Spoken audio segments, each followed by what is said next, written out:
You can just call me Vold, shorter, Voldemort. I never actually thought I would have a story to send you. This happened not long ago at my school, and it's one of the weirdest things that's ever happened to me. Me and five of my friends were skipping part lesson because we couldn't be bothered staying in class. And we went near the back of the school field, where there are bushes and trees near this fence.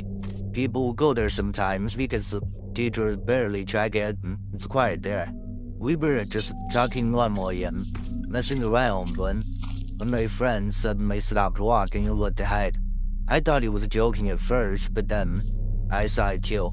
There was this homeless guy sitting by the bushes with bags all around and random rubbish on the ground. He tore off his hair, like dirty red clothes, a huge beard, dirty yellow teeth, and he smelled bad, even from kind of far away. At first, he didn't notice us. He was just muttering to himself while into one of his bags. Then he looked up at us and started smiling. But it didn't even look normal because his teeth were so dirty and messed up. One of my friends laughed awkwardly and said, "Let's just go." But before we even moved properly, the homeless guy stood up, picked up his axe that was sitting next to him on the ground. The axe looked horrible, rusty and dirty with marks all over the blade. Bits of dirt stuck to it. The guy wasn't even holding it normally either. He's kind of trying it while walking toward us slowly. He kept mumbling stuff under his breath. We couldn't fully hear him, but it sounded creepy as hell. I remember one of my friends saying, "Why does he even have that?" And that's when the homeless guy suddenly shouted something at us. I couldn't even make out what he said, but it made all of us panic instantly, and we just started running back toward the school.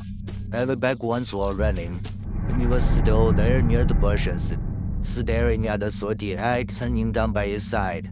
When we got back inside, we told the teachers there was a homeless guy outside with an axe. At first, they thought we were exaggerating, until one teacher went outside to check. After that, police arrived very quickly, and everyone at school started talking about it. Apparently, the guy had been staying near the field for a few days, nobody realized. The creepiest part for me, still the way he smiled at us, because he looked completely normal at first, until he stood up with the axe. I don't have a picture of the exact location, but you show you roughly where this happened. I took this from my school site. I lived in my grandparents' house with my younger brother. Let's call him Bodie. It was New Year's Eve 12 years ago, and truly the best dressed atmosphere. The heart was filled with the aroma of grilled pork belly. The sound of uncles laughing between sips of beer, and the ceaseless bobbing of firecrackers in the street. My brother and I ran around with our cousins, ate sweet spaghetti, and had a blast playing with the bicycles we've been blowing all night long. Around 11:30 p.m., my aunt called the children into the living room and told them to open the presents. The living room was packed with people and bustling, with wrapping paper flying everywhere. Amidst the excitement, I realized my brother was no longer by my side.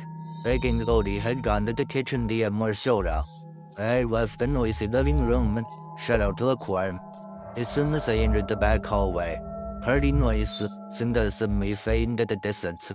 The kitchen was empty and the back door leading to my cousin's dark, weed-covered backyard was wide open.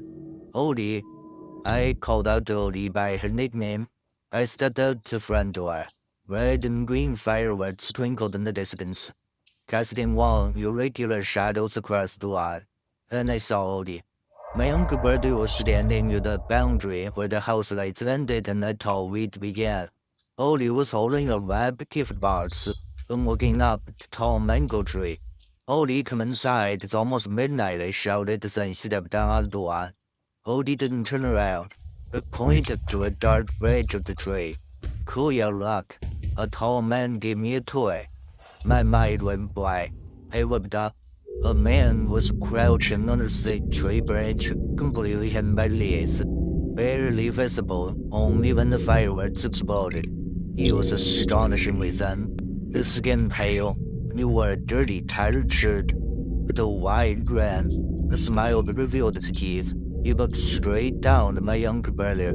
A huge firework exploded overhead, suddenly painting the yard an intense red. The man slowly brought his long, bony fingers to his lips, saying one per silence. On the other hand, he held a heavy, rusty garden knife burnt down the branch. Before I could even scream, the midnight countdown rang out inside the house. 10, 9, 8, then man suddenly fell from the branch and went silently on the lawn right in front of my brother. Outside, the countdown instantly turned into screams. 3, 2, 1. Happy New Year. The ear-splitting sound of fireworks shook the ground. Amid the deafening explosion, the man rushed forward and grabbed my brother's arm. Instinctively, I didn't run inside the house. Instead, I screamed with all my might. I ran across the back lawn and threw a plastic party horn at the man's face. The horn hit him squarely in the eye. He hissed, briefly let go of my brother and clutched his face. I gripped Odie's hand tightly and ran with all my might toward the bright, safe light at the kitchen veranda. We hurriedly rushed inside, slammed the heavy wooden door shut and locked it. Just then, a loud thud echoed from outside the door. I ran into the living room and cried, dragged Odie into the crowd relatives. There's a man in the yard. He tried to take Odie away. I shouted over the loud music. The festive atmosphere vanished from the incident. Uncles ran out to the backyard with flashlights and heavy sticks. Kids locked all the windows. However, whatever, scouring the area around the tall weeds and maple trees, the man was gone. All that remained was the gift box he had given to my younger brother. Grandfather carefully unwrapped the package, only to find no toys inside. There were only a few rusty, sharp nails and a handful of dirt from a freshly dug grave. 11 years have passed since that night in 2015, but my brother and I have never forgotten it. Every year on New Year's Eve, while everyone else admires the beautiful fireworks illuminating the sky, my brother and I stay inside, our eyes fixed on the dark windows. This is because we know how easily a monster can hide amidst the noise. Hi, my name is Al. The story took place back in 2013 when I was 15 years old and visiting my grandparents' house. Every summer, my dad's whole family would gather there, so my in-laws could see my cousins and some uncles. Their house was about a 3-hour drive from ours and had 3 floors. The first floor was supposedly for storage, filled with sacks of rice. It had a staircase leading to the second floor, where the kitchen, bedrooms, and living room were.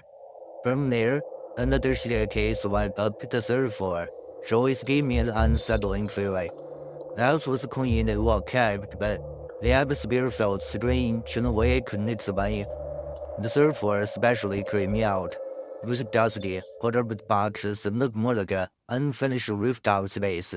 Oddly enough, there were always 2 small beds up there, even though no one used them. One night around 2 a.m., I woke up thirsty and decided to get some water. Before I stood up, I glanced at my family. Some were in bed, others sleeping on the floor. Just as I was about to open the door, I heard a telephone ringing from outside. It continued ringing even as I stepped out of the room. The phone was near the living room TV, and when I got closer, I realized it wasn't even plugged in. Broken for a while.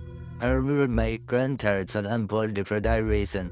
I was already unnerved then. I continued to the kitchen for water. After drinking, I turned around, and that's when I saw her. A woman in white, hair covering her face, floating. It froze as she silently moved from the second floor to the third. Her movement was both fast and slow as if time were warped. When she vanished, I bolted back to the room. Shaking and unsure whether to cry or wake my mom, I eventually just forced myself to sleep. The next morning, I told my aunt what happened, and her reply shocked me. She said they used to see the same figure when they lived in the house, but it still scared them. They learned to live with it. To this day, I don't know exactly what I saw, and after that experience, I had never returned to my grandparents' house.